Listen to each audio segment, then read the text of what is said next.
those modern cinematic universes for just a second, because today we're looking at an origin story that is way more epic, dramatic, and honestly foundational to literally everything we speak and write today. We are exploring the Old English period, basically the years 450 to 1066. And look, this isn't just some dry, dusty history lesson. No way. This is the blockbuster origin story of the English language itself. We're talking invasions, legendary kings, and yes, terrifying monsters. Okay, let's dive into this. Here's how we're going to map out our journey today. First, we'll hit the dawn of English literature. Second, the three Germanic tribes. Third, heroes, monsters, and kennings. Fourth, pioneers of English prose. And we'll wrap it all up with number 5, Beowulf, an epic masterpiece. So, part 1, the dawn of English literature, spanning from 450 to 1066 AD. To really wrap our heads around the scale of this, let's anchor ourselves in time. Everything absolutely kicks off in the 5th century. You have these Germanic tribes crossing the sea, arriving in Britain, and basically defeating the native English tribes to establish their own reign. And it's that massive collision of cultures that actually births the Old English period, which you might also hear called the Anglo-Saxon period. So from the year 450 onward, we are literally witnessing the dawn of English literature. Now, it was a super turbulent, really bloody beginning, but it also had a very definitive end. Fast forward a bit, over 600 years to 1066, and boom, the whole era comes to a sudden, dramatic halt with the Norman Conquest. That one single military event completely reshaped the country and, well, closed the book on the Old English age. Moving right along to part 2, the three Germanic tribes. That's the Angles, the Saxons, and the Jutes. Let's break down exactly who these migrating tribes actually were, where they came from, and where they ultimately planted their roots. First up on the list, we have the Angles. They hailed from what we now know as Schleswig-Holsteins in Germany. They settled primarily in, well, what is now England. And guys, this is a massive historical anchor. Their settlement literally gave the country its name. Angleland eventually morphed into England. Kind of blows your mind, right? Next up, the Saxons. They migrated down from northern Germany and the Netherlands, settling primarily in southern and eastern England. If you've ever heard of places like Wessex, Essex, or Sussex, yeah, those were actually the kingdoms established by the Saxons. And finally, we have the Jutes. Coming from the Jutland Peninsula in modern-day Denmark, they were actually among the very first to arrive, settling in places down south like Kent and the Isle of Wight. It's the cultural and linguistic blending of these three distinct tribes that laid the whole groundwork for modern English society and the exact language you and I are using right now. All right, part 3, heroes, monsters, and kennings. We're going to explore the cultural psychology here. To really appreciate their literature, you have to kind of get inside the mindset of the Anglo-Saxons. Their whole world was defined by this intense love of glory and heroic deeds. I mean, this was a rugged culture, totally steeped in savagery and these thrilling, super dangerous sea adventures. But at the same time, they held on to this incredibly strong belief in fate, this idea that human lives were just, completely shaped by powerful unseen forces. Yet, and here's a really fascinating contrast for you, despite the brutal reality of their warrior lifestyle, they actually maintained a very respectful attitude toward women in their society. Also, when it came to their storytelling, evil wasn't just some abstract, vague philosophical concept. No, it was heavily and physically symbolized by literal monsters. And finally, and this is a bit crazy to think about, despite the absolute brilliance of their culture, the vast majority of the literary works produced during this era remain completely anonymous. We literally don't know who wrote most of them. Now, what's really interesting about this slide is this brilliant linguistic tool they invented to tell those anonymous stories. The kenning.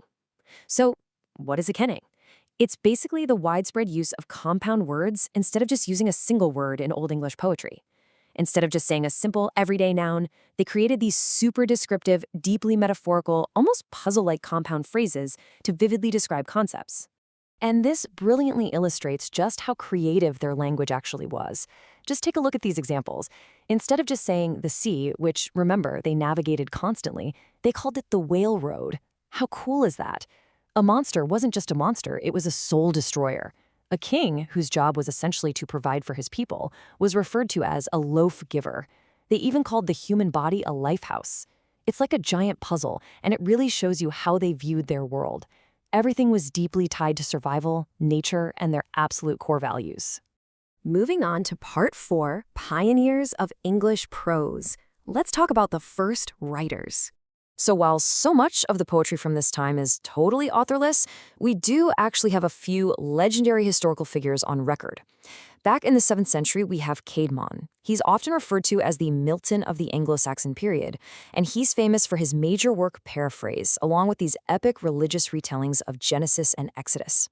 Then there's Cynewulf. He authored some pretty important works like Juliana, Elaine, and the Fates of the Apostles. For history, we turn to a guy named Adam Bede. He is widely recognized as the very first historian, writing the Ecclesiastical History of the English. But honestly, perhaps the most impactful figure of the whole bunch was a monarch, King Alfred the Great.